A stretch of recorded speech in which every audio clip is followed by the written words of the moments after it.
जे ऑटो चालक आहेत, जे गॅस पंपवाले आहेत, ते रोजचे गॅसचे दरवाढ चालू आहे. 2 वेळेस त्यांचे गॅसचे भाव वाढलेत. सकाळी वेगळा भाव ठेवत. ऑटोवाल्यांनी करायचं काय? ज्याचे किरायाचे ऑटो आहेत त्यांनी करायचं काय? म्हणजे फाशा घ्यायच्या का गॅसवाल्यांच्या वाढीमुळे? काय करायचं काय? याला आम्ही फक्त एकच विषय ठेवलाय, 18 तारखेपर्यंत जर गॅस कमी नाही झाला तर ऑटो बंदची हाक देतोय आम्ही. आधी काय भाव होता, आता काय भाव आहे? 58 रुपये लिटर भाव होता दादा. एक 8 ते 10 दिवसा अगोदर 58 रुपये लिटर होता. त्याच्या अगोदर 55 होता. 58 चे डायरेक्ट तुमचे 65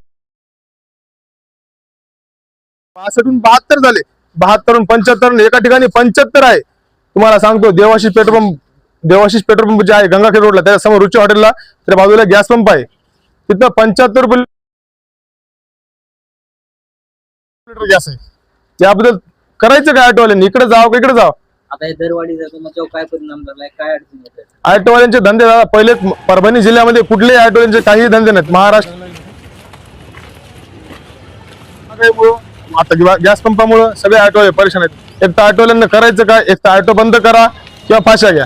त्यापैकी दोनच पर्याय दादा आम्हाला. आता काय काय आमचं एक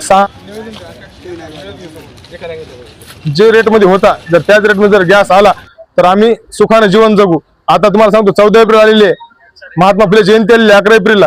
ते नंतर करायचं काय दादा? बौद्ध समाजाने काय करायचं? गॅसचा रेट एवढा वाढवत आहे.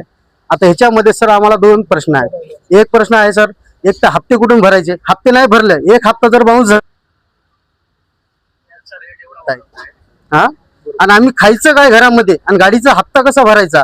एवढा जर तुम्ही गॅसचा रेट वाढवत असताल तर आम्ही करायचं काय? एक तर फाशी घ्यायची का मरायचं आम्ही ऑटोवाल्यांनी?